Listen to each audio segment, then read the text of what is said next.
한국일보 1면인데요. 김희중, 특활비 모든 진실 알고 있는 분은 MB뿐입니다. 이명박 전 대통령의 최측근이었다가 이젠 멀어져 버린 김희중 전 청와대 부속실장의 이 단독 인터뷰 내용입니다.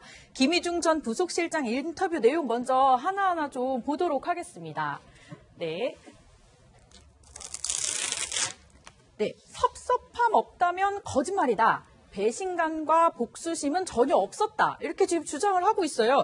그러면서 사실은 나는 아이들한테 더 이상 잘못된 모습 보이고 싶지 않았고 가족들을 지키고 싶었다. 이렇게 얘기를 했습니다. 어떻게 보세요? 그러니까 이제 뭐 김희중 전 실장의 개인사를 놓고 본다면 네. 뭐 서운함이 없을 수가 없죠. 그다음에 네. 아이들 문제도 자기가 투옥돼 있을 때 부인이 자살을 하게 되고 그러면 아버지 입장에서 자식들이 받았을 상처의 깊이는 뭐 저희들이 상상이 잘 안 가는 부분 네. 아니겠습니까? 그다음에 그 이후에도 뭐 MB를 몇 차례 독대 신청을 했는데 안 받아들여줬고 네. 경제적으로 어려운 상황에서 만약에 이제 김희중 실장 개인만 놓고 본다면 특활비 문제 때문에 다시 또 구속이 된다면 그걸 상상해보면 아버지 입장에서는 자식들한테 정말 이거는 엄청난 충격을 주는 것이기 때문에 뭐 떳떳해지고 싶다. 그다음에 그때 있었던 얘기를 다 하고 싶다는 얘기는 뭐 개인적으로 충분히 이해가 가는 바죠. 그러니까 그런 개인적 얘기를 좀 한 것 같고 그다음에 김 실장 입장에서는 MB와는 뭐 정치적 인간적 인연이 끝났다라고 이제 보는 것 같아요. 네. 끝났다고 보는 것이기 때문에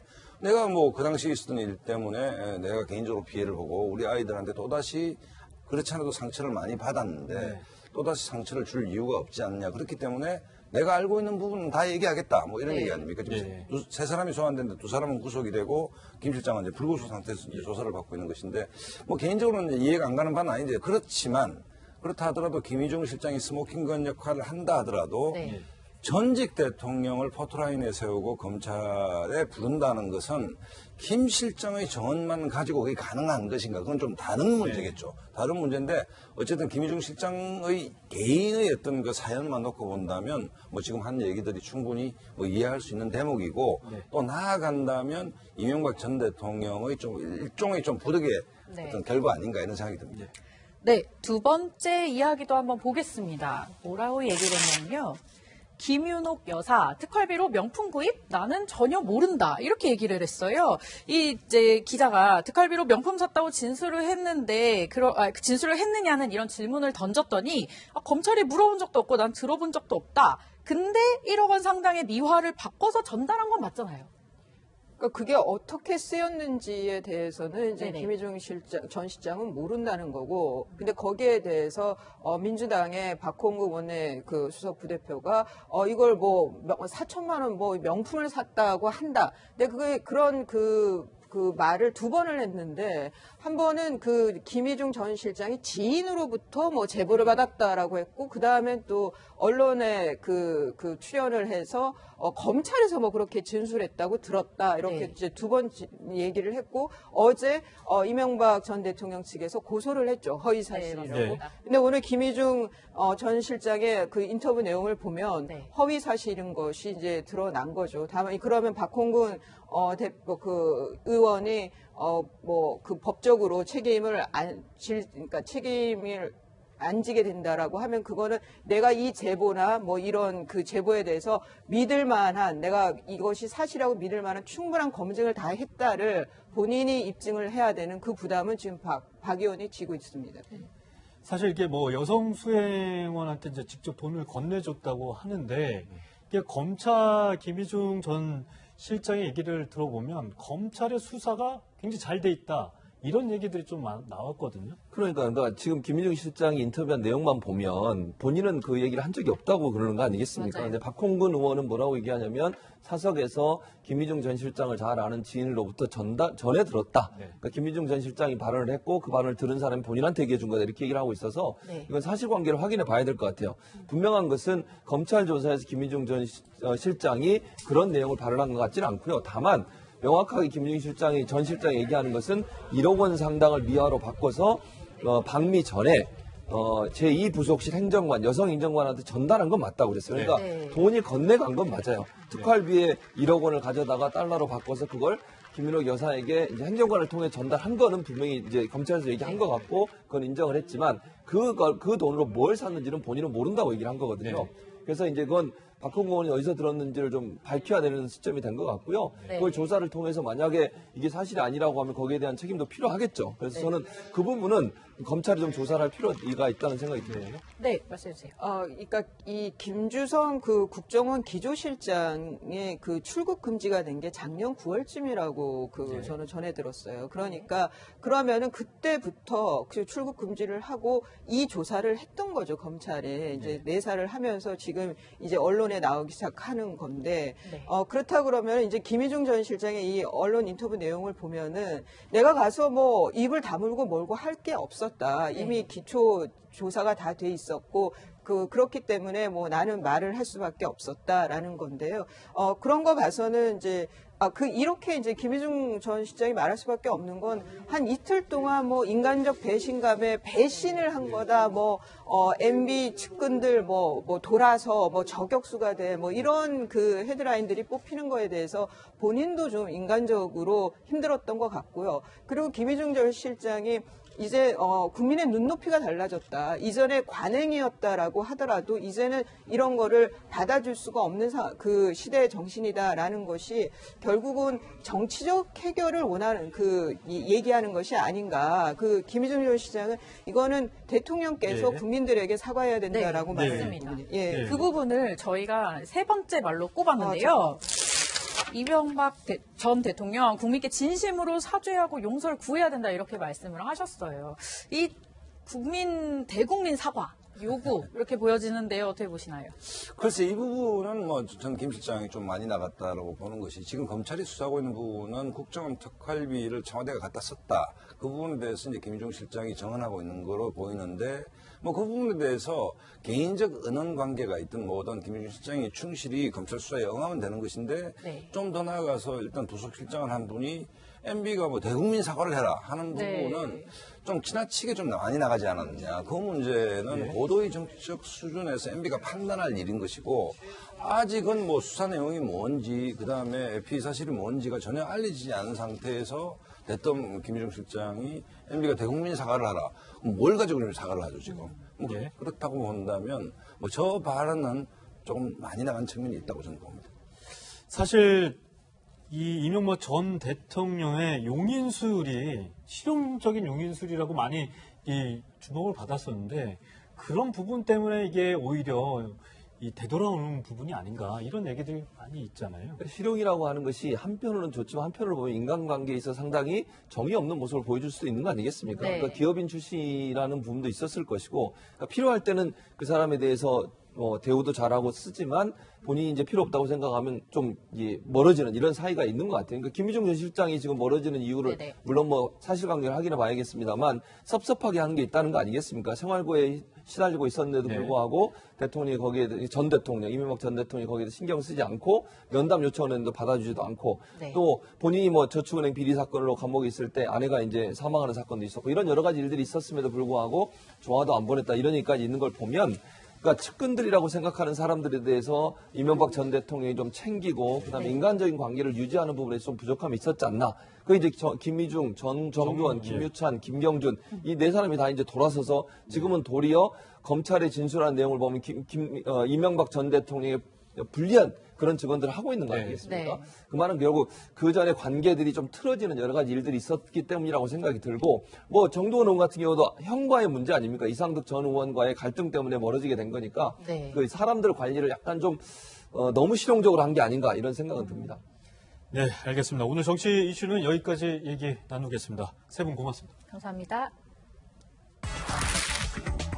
네, 이게 무슨 사진인가요? 소방관의 모습인데 방화복이 모두 꽁꽁 얼어버렸습니다. 헬멧 위에도 보시면 살얼음이 생겼고요. 최영일 평론가님, 네. 이게 무슨 사진입니까? 이게 소방안전복지사업단의 페이스북에 올라와서 크게 화제가 된 사진이에요. 네. 전 지난주 이 시간에 여기서 눈송이 소년, 중국 소년이 머리가 하얗게 서리가 네, 낀 맞아요. 모습을 우리가 보여드렸는데 네. 우리나라에도 다르지 않은 모습인데 소방관입니다. 네. 지금 바로 오늘 첫 소식이 화재 소식이었고요. 네. 그리고 이 제천 참사 문제도 의사결정이 옳았느냐 틀렸느냐는 갑론을박이 있지만 현장에서 고군분투한 소방관들은 우리가 뭘 할 수 없죠.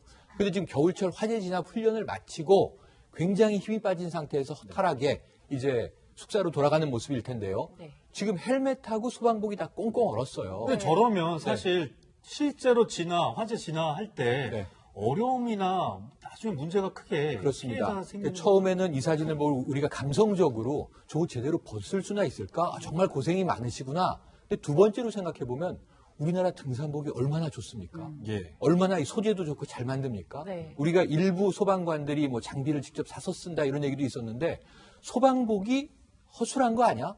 발수가 제대로 안 되니까 이 수분이 남아있다가 얼어붙는 거 아니야? 그러면은 현장에서도 뛰다가 이게 거북할 거 아니에요, 동작이. 저런 것들에 대해서 우리가 좀 이 선진 의료 기술로 소재나 디자인을 더 좋게, 낫게 해줄 수는 없을까? 이런 이성적인 고민으로 생각이 미치거든요. 실제로 저 소방 방화복을 한 10번 정도 빨게 되면 발수 능력이 없어진다고 합니다. 10번 세탁하면 발수 능력이 없다고 하는 것은 소재가 값싸고 적합하지 않은 소재란 말이죠. 저게 좀 업그레이드 되기를 국민의 마음을 모아서 많이 또 청원을 전 할 거라고 보는데요. 이 방송을 통해서 꼭 당부를 드리고 싶습니다.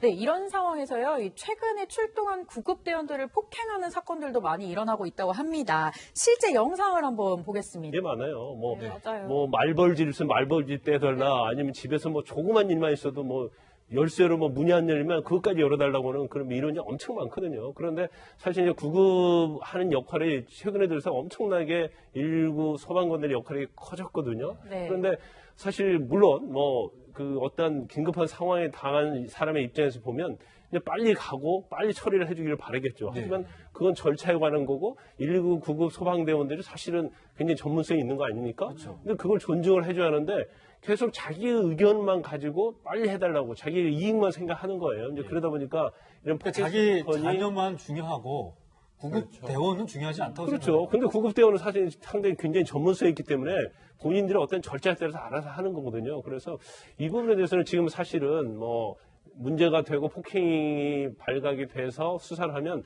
엄벌을 하고 있습니다. 그렇지만 우리가 물론 운전을 하는 중에 운전자를 때리게 되면 폭행이나 상해를 가게 되면 굉장히 엄벌을 해요. 왜냐하면 안전성에서 문제가 있기 때문에. 근데 소방대원도 저는 마찬가지로 봐요. 그래서 이런 경우에도 좀 특별 규정을 둬서 엄벌해서 경각심을 좀 길러주는 것이 이게 맞다고 봅니다. 네, 우리들의 이제 소방관, 구급대원 오늘 밤낮으로 열심히 뛰고 계신데요. 이런 부분을 생각하셔서라도 정말 이 안전하게 이 소중한 대우를 해주셨으면 좋겠습니다. 이 부분은 뭐 전 김 실장이 좀 많이 나갔다라고 보는 것이 지금 검찰이 수사하고 있는 부분은 국정원 특활비를 청와대가 갖다 썼다. 그 부분에 대해서 이제 김희중 실장이 정언하고 있는 거로 보이는데 뭐 그 부분에 대해서 개인적 은원 관계가 있든 뭐든 김희중 실장이 충실히 검찰 수사에 응하면 되는 것인데 네. 좀 더 나아가서 일단 부속실장을 한 분이 MB가 뭐 대국민 사과를 해라 하는 부분은 네. 좀 지나치게 좀 많이 나가지 않았느냐. 그 문제는 고도의 정치적 수준에서 MB가 판단할 일인 것이고 아직은 뭐 수사 내용이 뭔지 그다음에 피의 사실이 뭔지가 전혀 알려지지 않은 상태에서 됐던 김희중 실장이 MB가 대국민 사과를 하라. 그럼 뭘 가지고 그럼 사과를 하죠 지금. 뭐 예. 그렇다고 본다면 뭐 저 발언은 조금 많이 나간 측면이 있다고 저는 봅니다. 사실 이 이명박 전 대통령의 용인술이 실용적인 용인술이라고 많이 이 주목을 받았었는데 그런 부분 때문에 이게 오히려 이 되돌아오는 부분이 아닌가 이런 얘기들이 많이 있잖아요. 실용이라고 하는 것이 한편으로는 좋지만 한편으로 보면 인간관계에 있어 상당히 정이 없는 모습을 보여줄 수도 있는 거 아니겠습니까? 네. 그러니까 기업인 출신이라는 부분도 있었을 것이고 그러니까 필요할 때는 그 사람에 대해서 대우도 잘하고 쓰지만 본인이 이제 필요 없다고 생각하면 좀 멀어지는 이런 사이가 있는 것 같아요. 그러니까 김희중 전 실장이 지금 멀어지는 이유를 네네. 물론 뭐 사실관계를 확인해 봐야겠습니다만 섭섭하게 하는 게 있다는 거 아니겠습니까? 생활고에 시달리고 있었는데도 불구하고 대통령이 거기에 전 대통령 이명박 전 대통령이 거기에 신경 쓰지 않고 면담 요청을 했는데 받아주지도 않고 네. 또 본인이 뭐 저축은행 비리 사건으로 감옥에 있을 때 아내가 이제 사망하는 사건도 있었고 이런 여러 가지 일들이 있었음에도 불구하고 조화도 안 보냈다 이런 얘기까지 있는 걸 보면 그러니까 측근들이라고 생각하는 사람들에 대해서 이명박 전 대통령이 좀 챙기고 그다음에 인간적인 관계를 유지하는 부분에서 좀 부족함이 있었지 않나. 그 이제 김희중, 정두원, 김유찬, 김경준 이 네 사람이 다 이제 돌아서서 지금은 도리어 검찰의 진술한 내용을 보면 이명박 전 대통령의 불리한 그런 증언들을 하고 있는 거 네. 아니겠습니까? 네. 그 말은 결국 그 전에 관계들이 좀 틀어지는 여러 가지 일들이 있었기 때문이라고 생각이 들고 뭐 정두원 의원 같은 경우도 형과의 문제 아닙니까? 이상득 전 의원과의 갈등 때문에 멀어지게 된 거니까 네. 뭐 이해할 수 있는 대목이고 네. 또 나아간다면 이명박 전 대통령의 좀 일종의 좀 부득이의 네. 어떤 결과 아닌가 이런 생각이 듭니다. 네, 두 번째 이야기도 한번 보겠습니다. 뭐라고 얘기를 했냐면요. 김윤옥 여사 특활비로 명품 구입? 나는 전혀 모른다. 이렇게 얘기를 했어요. 이제 기자가 특활비로 명품 샀다고 진술을 했는데, 진술을 했느냐는 이런 질문을 던졌더니, 검찰이 물어본 적도 없고 난 들어본 적도 없다. 근데 1억 원 상당의 미화를 바꿔서 전달한 건 맞잖아요.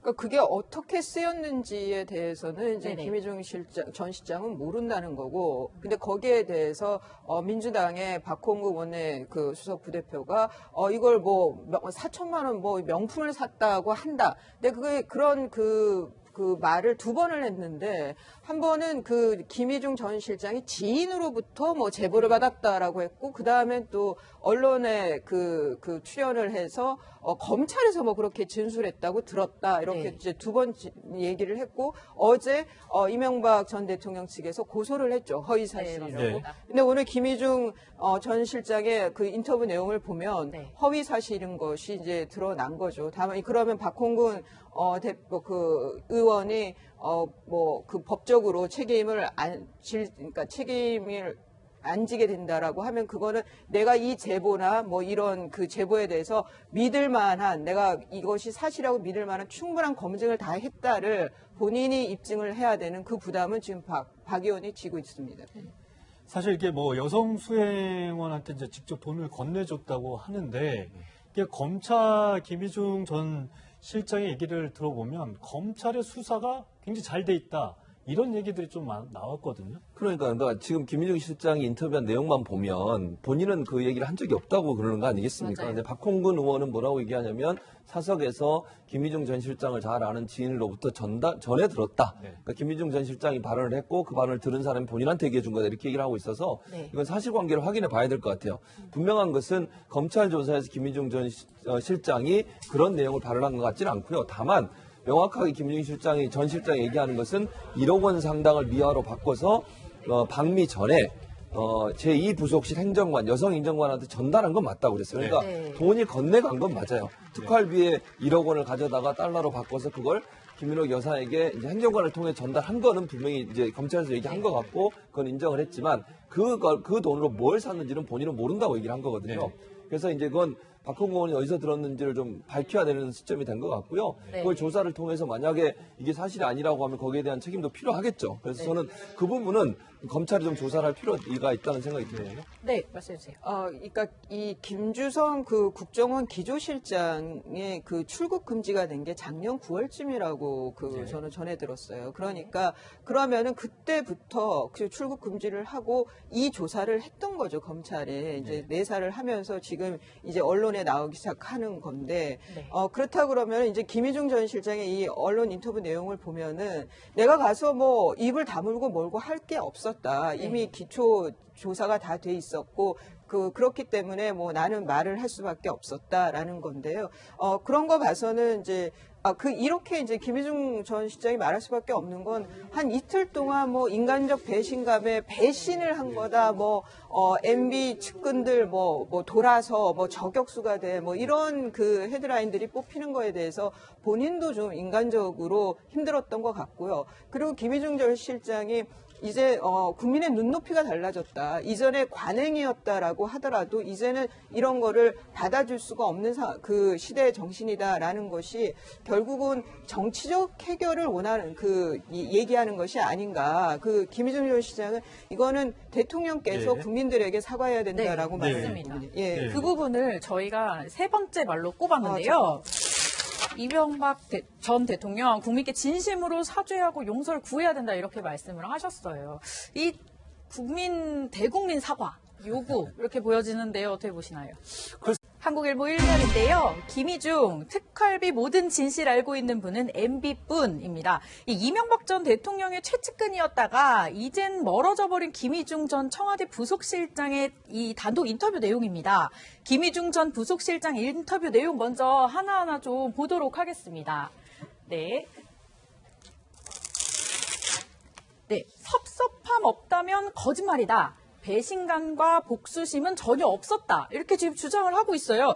그러면서 사실은 나는 아이들한테 더 이상 잘못된 모습 보이고 싶지 않았고 가족들을 지키고 싶었다. 이렇게 얘기를 했습니다. 어떻게 보세요? 그러니까 이제 뭐 김희중 전 실장의 개인사를 놓고 본다면 네. 뭐 서운함이 없을 수가 없죠. 그다음에 네. 아이들 문제도 자기가 투옥돼 있을 때 부인이 자살을 하게 되고 그러면 아버지 입장에서 자식들이 받았을 상처의 깊이는 뭐 저희들이 상상이 잘 안 가는 부분 네. 아니겠습니까? 그다음에 그 이후에도 뭐 MB를 몇 차례 독대 신청을 했는데 안 받아들여줬고 네.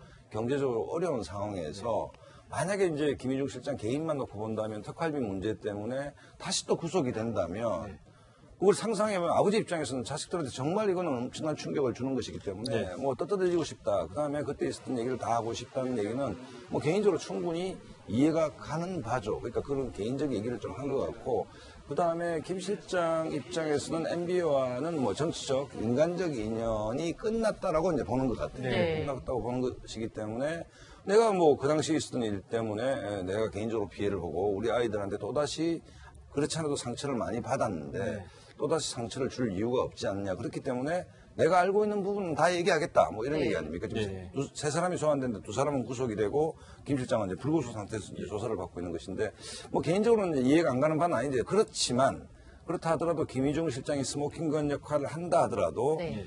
전직 대통령을 포토라인에 세우고 검찰에 부른다는 것은 김 실장의 정언만 가지고 그게 가능한 것인가? 그건 좀 다른 문제겠죠. 다른 문제인데 어쨌든 김희중 실장의 개인의 어떤 그 사연만 놓고 본다면 뭐 지금 한 얘기들이 충분히 사람들 관리를 약간 좀 너무 실용적으로 한 게 아닌가 이런 생각은 듭니다.